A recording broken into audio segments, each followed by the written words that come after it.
ازد. ازدی جیسے بولتے ہیں ازدی، یہ ازدی ہے. جی میم. قبیلہ ازد تھا ان کا. اور غلام تھے یہ عبد الدار، قبیلہ عبد الدار کے یہ غلام تھے. ان کا مالک جو تھا ان کے پاؤں کو رسی سے باندھ کر ان کو زمین پر گھسیٹا جاتا. اب اس اذیت کو امیجن کریں کہ جب گھسیٹا جاتا ہوگا تو ان کے جسم کی کیا حالت ہوتی ہوگی. اور وہ بھی کوئی پلین فلور نہیں تھا، ریت، مٹی، صحرا، پتھر، اس کے اوپر ان کو گھسیٹا جاتا ہوگا. ان کے کپڑوں کو اتار کے ان کو جلتی ریت پر اور پتھر پر لٹا دیا جاتا. ان کے پاؤں میں لوہے کی بیڑیاں ڈال دی جاتی. لوہے کی بیڑیاں کا مطلب ہے لوہا جب گرم ہوتا تو ان کی باڈی جو تھی وہ جل جاتی تھی اس کے گرمائش کی وجہ سے. یہ مختلف اذیتیں تھی جو حضرت فقیہ کو دی گئی. پھر یہ دوسری ہجرت حبشہ میں انہوں نے ہجرت کر لی. یعنی جو سیکنڈ ٹائم ہجرت حبشہ تھی، حبشہ کی جانب مسلمانوں نے ہجرت کی، تو انہوں نے بھی ہجرت کر لی حبشہ کی جانب. اور ایک بار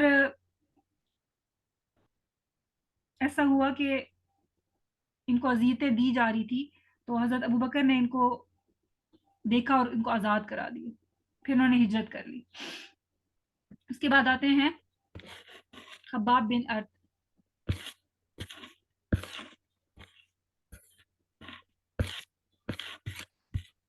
یہ جو ہے نا یہاں سے ان کا سٹارٹ ہو رہا ہے، تھوڑی سی ایڈیٹنگ میں ایشو ہے. خباب بن ارد کا جو ہے یہاں سے شروع ہو رہا ہے. نام ان کا اوپر ہے لیکن ان کے بارے میں جو ڈیٹیل ہے وہ نیچے ہے. اچھا، یہ جو تھا قبیلہ خزاعہ کی ایک عورت تھی جس کا نام تھا نمار. قبیلہ خزاعہ کی ایک عورت تھی جس کا نام تھا نمار. اس نے خباب بن ارد کو غلاموں کی منڈی سے پرچیز کیا تھا، خریدا تھا. اور اس کا مقصد یہ تھا کہ میں اس غلام کو خریدوں گی جس سے مجھے مالی فائدہ بھی ہو اور میرے گھر کی خدمت کا جو کام ہے وہ بھی کرے. اور خباب بن ارد چھوٹے سے تھے جب ان کے پاس آئے تھے. خباب بن ارد کا تعلق بنو تمیم سے تھا اور ایک دفعہ ان کے قافلے کو لوٹا گیا اور سامان کو بھی لوٹ لیا گیا اور جو بچے تھے ان میں سے ان کو بھی لوٹنے والوں نے، ڈاکوؤں نے غلاموں کی منڈی میں بیچ دیا. تو وہاں سے نمار نے ان کو خرید لیا. تو ان کا تعلق جو تھا بنو تمیم سے تھا اور یہ عربی تھے. نمار نے ان کو ہنر سکھایا تاکہ ان سے مالی فائدہ لیا جا سکے. یہ تلوار کی کاریگری کرتے تھے، یعنی تلوار بنانا ان کو آتی تھی. تلوار بنانے میں یہ ماہر تھے. اور نمار نے ان کو مکہ کے اندر ایک دکان خرید کر دی جس میں وہ تلوار بناتے تھے اور وہاں سے تلوار کا کاروبار کرتے تھے اپنی مالکہ کے لیے.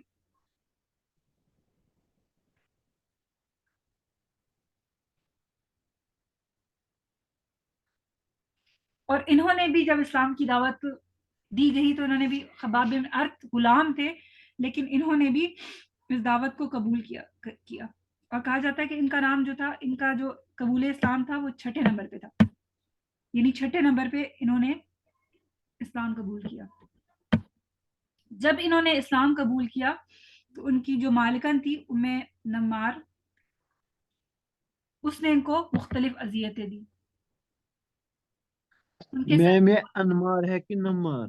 نمار، نمار. میم اس پہ انمار ہے، یہ تجلیات النبوت ہے نا اسی پہ. انمار. جی میم اس پہ ہے بک پہ. ٹھیک ہے، انمار. جی میم. اچھا، ان کی جو مالکن تھی کیا کرتی کہ ہر تیسرے دن آتی، تیسرے چوتھے دن آتی اور ان کو جو لوہے کی گلم سلاخیں ہوتی ہے نا ان سے ان کو داغتی، ان کی کمر کو، ان کی پیٹھ کو داغتی.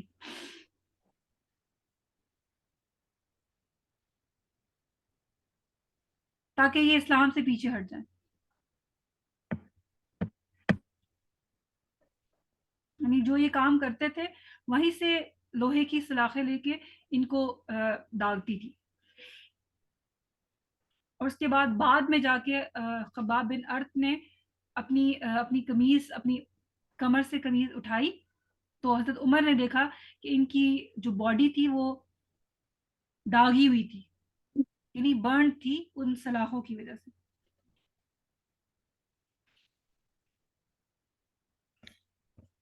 یہ انمار جو ہے مختلف ان کو اذیتیں دیتی تھی.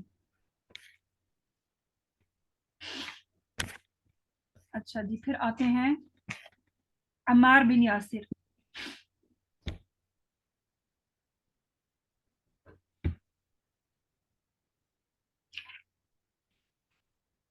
عمار اور ان کے جو والدین تھے انہوں نے بھی اسلام قبول کیا، ان کی والدہ نے، ان کے والد نے، اور ان کو بھی مختلف اذیتیں دی گئی. ان کا جو مالک تھا ابو جہل، ابو جہل کا تعلق جو تھا وہ بنو مخزوم سے تھا. یہ ہم نے پہلے بات بھی کوٹ کی تھی کہ ولید بن مغیرہ کا تعلق جو تھا وہ بنو مخزوم سے تھا، اور ولید بن مغیرہ جو تھا ابو جہل کا چچا تھا. تو دونوں کا تعلق جو ہوا بنو مخزوم سے ہوا. تو عمار بن یاسر بنو مخزوم کے غلام تھے. تو ابو جہل نے آقا ہونے کی حیثیت سے ان کو اذیتیں دی، ان کو تکلیف دی، ان کو بھی ان کے والدین کو بھی. سخت دھوپ میں ان کو لٹا دیا جاتا، عمار کو، تپتی دھوپ پہ. اور نبی صلی اللہ علیہ وسلم کا جب ان کے پاس سے گزر ہوتا تو نبی صلی اللہ علیہ وسلم فرماتے آل یاسر تمہارا ٹھکانہ جنت ہے، صبر کرو. اور اللہ تعالیٰ سے نبی صلی اللہ علیہ وسلم دعا کرتے کہ اے اللہ تعالیٰ آل یاسر کو بخش دے، یعنی یاسر کی فیملی کو بخش دے. یاسر جو تھے عمار کے والد تھے. یاسر کی جو بیٹے تھے عمار اور یاسر خود اور ان کی جو زوجہ تھی، ان تینوں نے اسلام قبول کیا. ان تینوں کو اذیتیں دی. جو یاسر کی زوجہ تھی ان کا نام تھا سمیہ بنت خیاط. یہ بہت کمزور تھی اور بہت بوڑھی تھی. انہوں نے جب اسلام قبول کیا تو جو ان کا آقا تھا ابو جہل، اس نے ان کو نیزہ مارا، ان کو. تو یہ شہید ہو گئی. کہا جاتا ہے کہ یہ سمیہ جو تھی اسلام کی پہلی شہیدہ تھی. سمیہ اسلام کی پہلی شہیدہ تھی.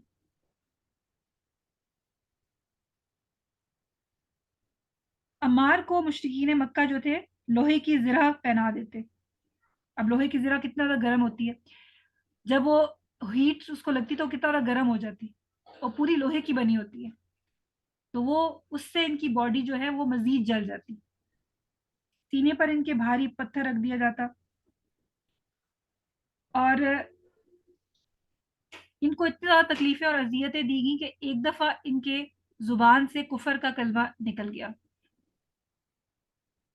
لیکن اس ٹائم ان کا جو دل تھا وہ ایمان سے بھرا ہوا تھا. زبان سے ایک بات نکل گئی، کفریہ بات نکل گئی، لیکن ان کا دل جو تھا وہ ایمان سے بھرا ہوا تھا. تو یہ دوڑتے ہوئے اللہ کے رسول کے پاس آئے. تو اللہ کے رسول نے ان سے پوچھا کہ تمہارے دل کی کیا حالت ہے؟ تو انہوں نے بتایا کہ میرا دل جو ہے ایمان سے بھرا ہوا ہے.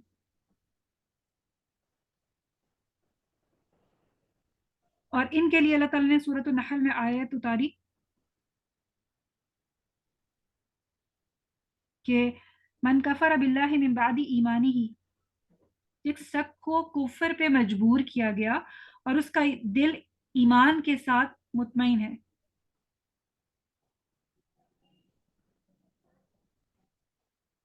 لیکن جس نے بھی کفر کروایا یا کفر کیا، ان سے زبردستی یہ کام کروایا،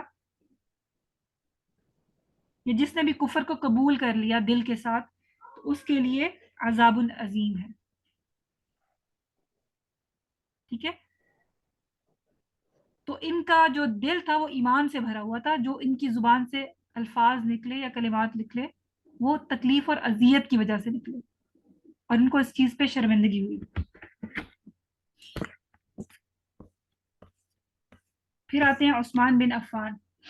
عثمان بن عفان جو تھے, میم جی میم تو پھر معاف ہے مطلب اگر زبردستی کسی سے نکلوایا جائے تو؟ جی بالکل ایسے ہی ہے. اگر کسی سے نکل جائے اور اس کا دل جو ہے ایمان پہ مطمئن ہو, لیکن اس کو اس نکلے ہوئے الفاظ پہ بہت زیادہ تکلیف ہو, ٹھیک ہے, تو پھر اللہ تعالیٰ اس کو معاف کر دے گا. Okay ma'am. اچھا, پھر آتے ہیں عثمان بن عفان. یہ جو تھے تیسرے خلیفہ تھے مسلمانوں کے. اس کے علاوہ اللہ کے رسول نے اپنی 2 بیٹیاں جو تھیں یکے بعد دیگرے ان کے نکاح میں دی, اور اللہ کے رسول نے فرمایا کہ اگر میری کوئی تیسری بیٹی بھی ہوتی تو اس میں عثمان بن عفان کے نکاح میں دے دیتا. عثمان بن عفان جو تھے وہ غنی صحابہ میں سے تھے, یعنی بہت زیادہ ویلتھی تھے, اور انہوں نے اپنی دولت کے ذریعے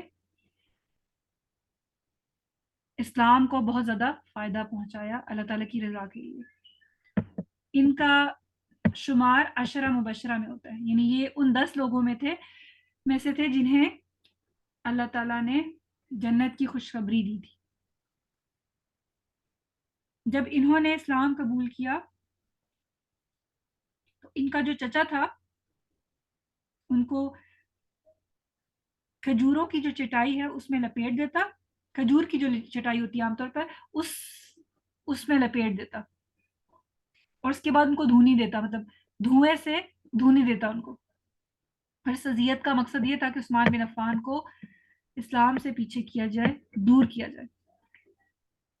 پھر آتے ہیں مصعب بن عمیر. یہ جو تھے بہت زیادہ, ان کا جو تعلق تھا امیر گھرانے سے تھا, مکہ سے ان کا تعلق تھا, اور مکہ میں جو تھے بہت زیادہ امیر گھرانے سے ان کا تعلق تھا. اور کہتے ہیں کہ ٹرینڈ سیٹر تھے, جہاں سے یہ گزرتے تھے ان کے پاس سے خوشبو آتی تھی. پھر کیا ہوا, انہوں نے اسلام قبول کر لیا تو ان کی ماں نے ان کو بہت اذیتیں دی. ماں نے ان کا کھانا پانی بند کر دیا, گھر سے نکال دیا,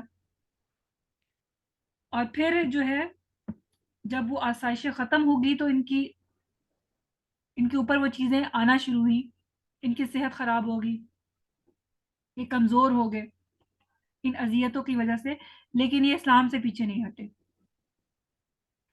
جب بیعت عقبہ ہوئی, یعنی ہجرت مدینہ سے پہلے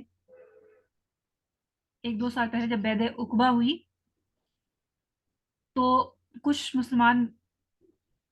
لوگ آئے مدینہ سے, انہوں نے اسلام قبول کیا, ٹھیک ہے, اور ان کے ساتھ نبی صلی اللہ علیہ وسلم نے مصعب بن عمیر کو بھیجا, مدینہ بھیجا, تاکہ جائیں اور ان کو دین سکھائیں اور دین کی تبلیغ کریں. تو جب مصعب بن عمیر مدینہ گئے اور انہوں نے تبلیغ کا کام شروع کیا تو بہت زیادہ لوگوں نے اسلام کو قبول کیا, کیونکہ ابھی نبی صلی اللہ علیہ وسلم نے خود ہجرت نہیں کی تھی, ان کو بھیج دیا, قائم مقام طور پہ بھیج دیا, تو انہوں نے دین کا کام کیا, اور بہت زیادہ لوگ جو تھے وہ مدینہ کے اندر اسلام سے راغب ہو کے داخل ہوئے اسلام کے اندر. یہ لوگوں کو دین کی تعلیم دیتے, قرآن پڑھنا سکھاتے تھے.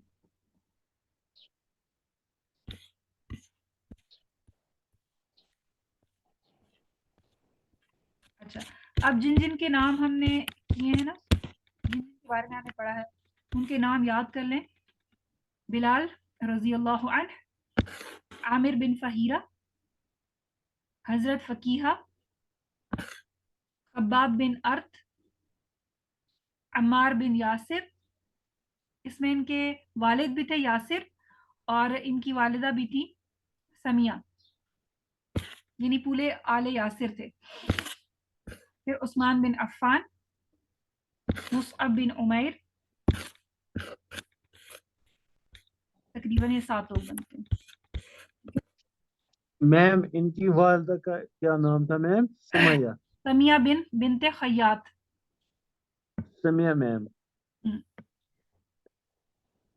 اب یہ بتائیں کہ کوئی ان کے نام سنانا چاہے گا؟ جتنے آپ کو یاد ہو گئے سنائیں. جی عرفان آپ سٹارٹ کریں. جی میم. ان کے نام سنانے ہیں جن کو ہم نے ابھی پڑھا ہے، جن پہ اذیتیں کی گئیں، جن کو تکلیف دی گئی، ظلم کیا گیا. جی میم. حضرت بلال بن رباحہ، حضرت عامر بن فہیرہ، اور حضرت فقیہ، اور عمار بن یاسر، اور ان کے والد یاسر، اور ان کی ماں سمیہ، اور عثمان غنی.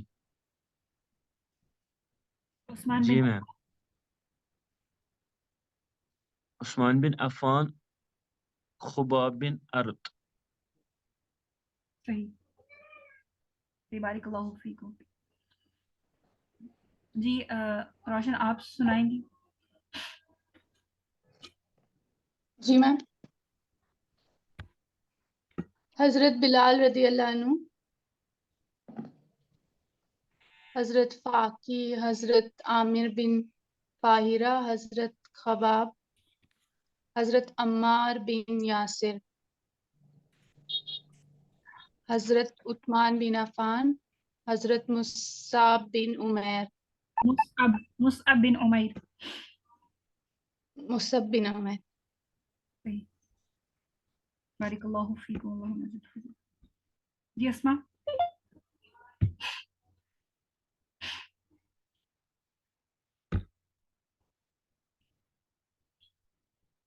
جی اسما آپ سنانا چاہیں گی؟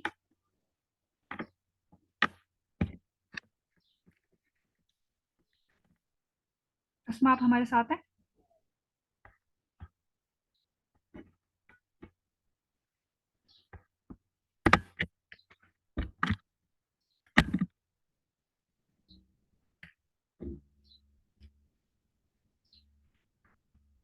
اچھا، اب ان کے علاوہ کچھ خواتین ہیں اور کچھ لونڈیاں ہیں، ان کو دیکھ لیتے ہیں. جیسے زنیرہ، یہ ایک لونڈی تھی اور اس کا تعلق روم سے تھا.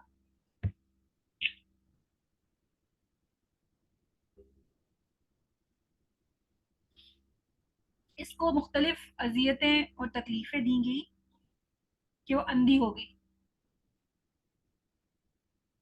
اور لونڈی تھی، کمزور تھی، تو لوگ کہتے تھے کہ اس پہ ہمارے بتوں کی مار پڑی ہے، اس پہ ہمارے بتوں کی مار پڑی ہے. یہ اس نے اس نے ہمارا دین چھوڑ دیا، اسلام کو قبول کر لیا ہے، تو ہمارے بتوں کی طرف سے اس کے اوپر مصیبت آ گئی ہے کہ اندھی ہو گئی. تو یہ کہتی تھی کہ یہ بت میرا کچھ بھی نہیں بگاڑ سکتے. یہ سب کچھ جو ہے آزمائش ہے اور اللہ تعالیٰ کی طرف سے. اگر اللہ تعالیٰ چاہے تو اس تکلیف کو مجھ سے دور کر سکتا ہے. تو دوسرے دن ایسا ہوا کہ واقعی اللہ تعالیٰ نے ان کی جو بصارت تھی وہ واپس لوٹا دی، بحال کر دی. تو مشرکین مکہ نے جب یہ دیکھا تو کہا کہ یہ تو محمد صلی اللہ علیہ وسلم کا جادو ہے، طنز کیا کہ یہ نبی صلی اللہ علیہ وسلم کا جادو ہے. پھر اس کے بعد ایک اور لونڈی تھی، ان کا نام تھا ام ابیس. ام ابیس یہ بنو زہرا کی لونڈی تھی. بنو زہرا جو تھا اللہ کے رسول کی جو والدہ تھی آمنہ، ان کا قبیلہ تھا. ام ابیس جو تھی اس کے مالک کا نام تھا اسود بن عبد یغوث. اسود بن عبد یغوث. وہ ام ابیس کو ستایا کرتا تھا، تکلیف دیا کرتا تھا. اس کا نام آپ یاد کر دیں، اسود بن عبد یغوث، اس کا نام آگے بھی انشاءاللہ اس کا انٹروڈکشن آئے گا.